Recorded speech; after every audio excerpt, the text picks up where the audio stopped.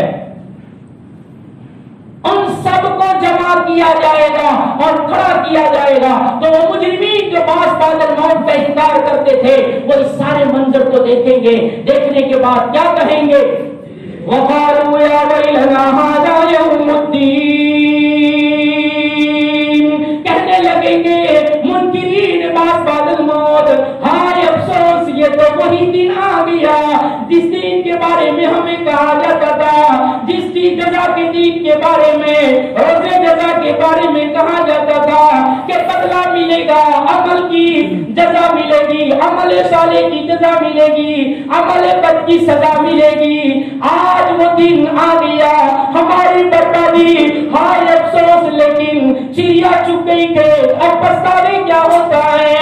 وہ منظر تھا جب نبی سمجھاتے تھے، اس وقت تو مذاق کرتے تھے، استہزاء کرتے تھے، تم تمہارا کرو، ہمیں اپنا کرنے دو۔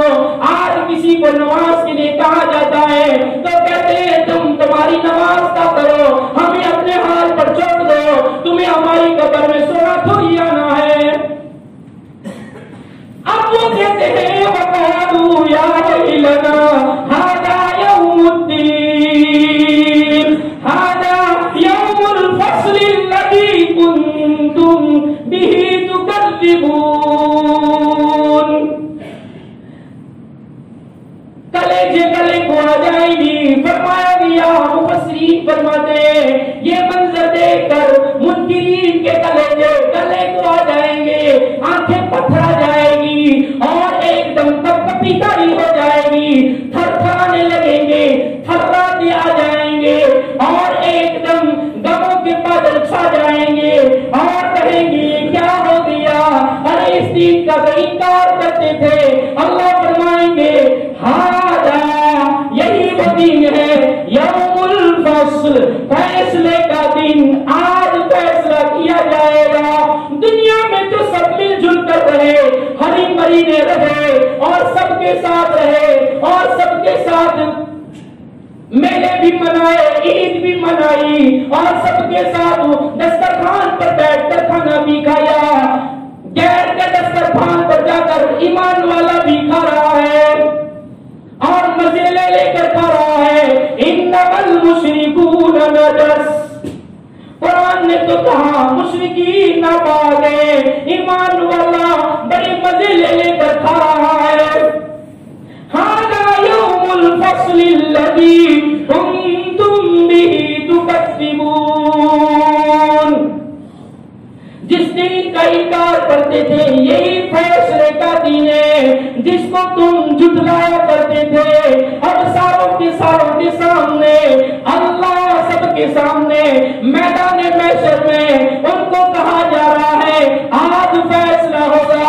اب فیصلے کے دن، جس دن کے بارے میں تم جھٹلایا کرتے تھے، آج فیصلہ کریں گے۔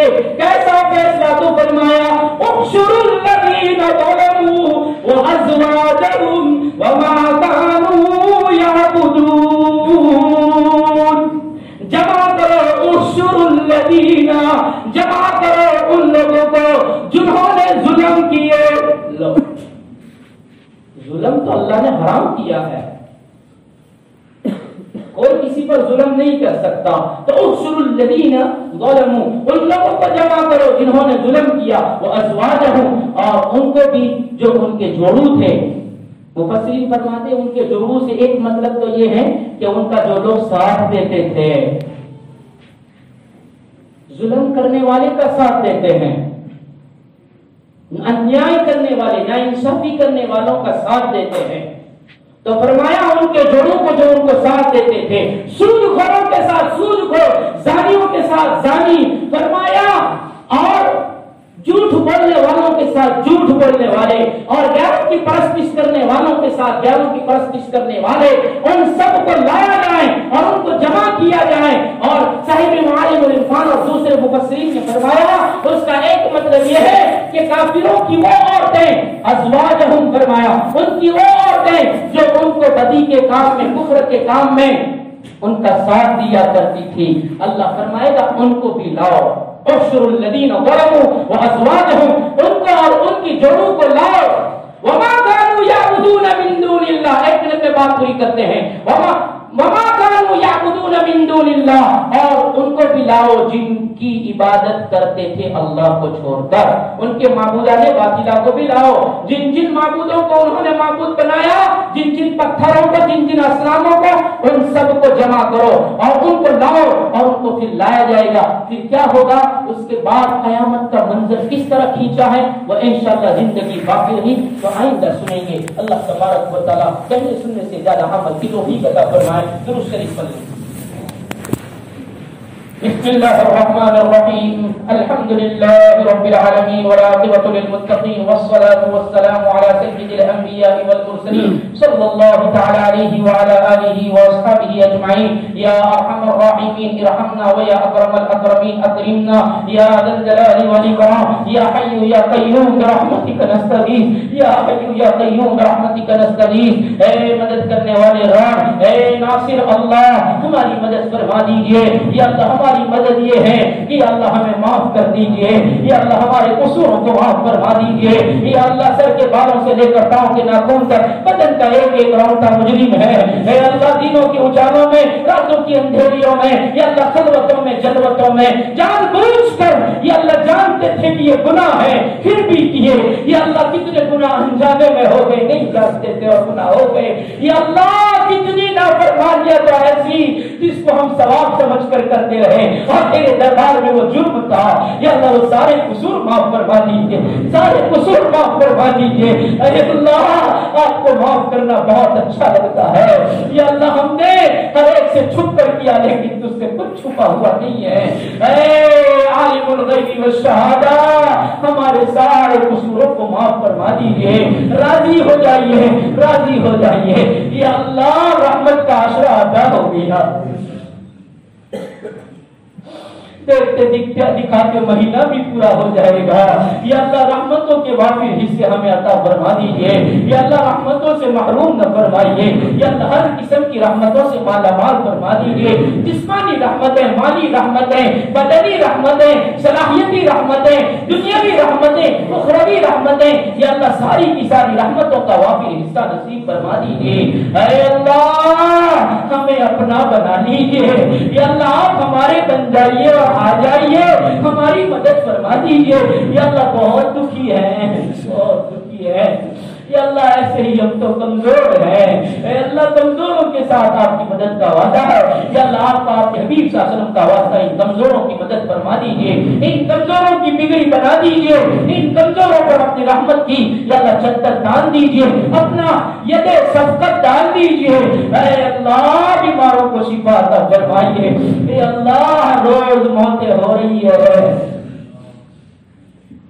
یا اللہ پھر بھی غفلتوں ہی میں زندگیاں گزر رہی ہے، یا اللہ خواب غفلت سے بیدار کر دیجئے، یا اللہ مرنے والوں سے اٹھنے والوں سے اللہ عبرت حاصل کرنے کی توفیق دے دیجئے، یا اللہ جب ہمارے اٹھنے کا وقت آئے، یا اللہ روح کا قبض ہو، یا اللہ کلمہ زبان پر جاری ہو، آپ ہم سے راضی ہو، کسی بندے بندی کا حق ہم پر باقی نہ ہو، یا اللہ زمین کا وہ ٹکڑا ہمیں اہلا و سہلا کہہ رہا ہو، یا اللہ ایسی مبارک موت کا انتظام فرما دیجئے، اے اللہ سب کی پریشانیاں دور فرما دیجئے، راضی ہو جائیے، مانگا وہ بھی عطا فرمائیے، مانگنے سے اگر نشان عطا فرمائیے، ہماری دعاؤں کو اپنے بدل سے نبی کریم صلی اللہ علیہ وسلم کے صدقہ طفیل میں قبول فرما لیجئے، وصلی اللہ علی النبی الکریم برحمتک یا ارحم الراحمین۔